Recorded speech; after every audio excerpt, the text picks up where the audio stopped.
అబ్రాహాము దినములలో వచ్చిన మొదటి కరువుగాక మరియొక కరువు ఆ దేశములో వచ్చెను. అప్పుడు ఇస్సాకు గెరారులోనున్న ఫిలిస్తీయుల రాజైన అబీమెలెకు నొద్దకు వెళ్ళెను. అక్కడ యెహోవా అతనికి ప్రత్యక్షమై, నీవు ఐగుప్తులోనికి వెళ్ళక నేను నీతో చెప్పు దేశమందు నివసించుము.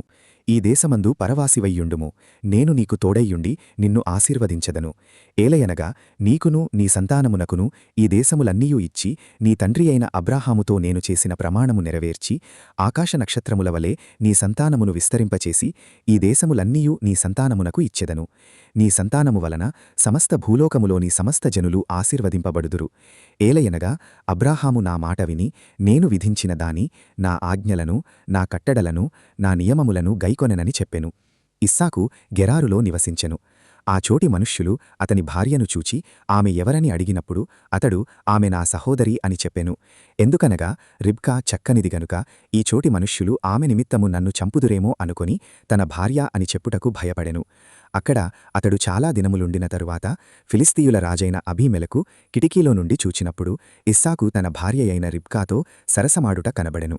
అప్పుడు అబీమెలెకు ఇస్సాకును పిలిపించి, ఇదిగో ఆమె నీ భార్యయే, ఆమె నా సహోదరి అని ఏల చెప్పితివని అడుగగా ఇస్సాకు ఆమెను బట్టి నేను చనిపోవుదునేమో అనుకుంటినని అతనితో చెప్పెను. అందుకు అబీమెలెకు, నీవు మాకు చేసిన ఈ పని ఏమి? ఈ జనులలో ఎవడైనా ఆమెతో నిర్భయముగా శయనించవచ్చునే, అప్పుడు నీవు మామీదికి పాతకము తెచ్చిపెట్టు వాడవు కదా అనెను.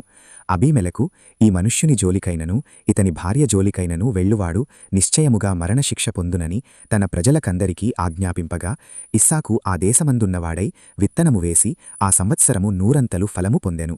యెహోవా అతనిని ఆశీర్వదించెను గనుక ఆ మనుష్యుడు గొప్పవాడాయెను.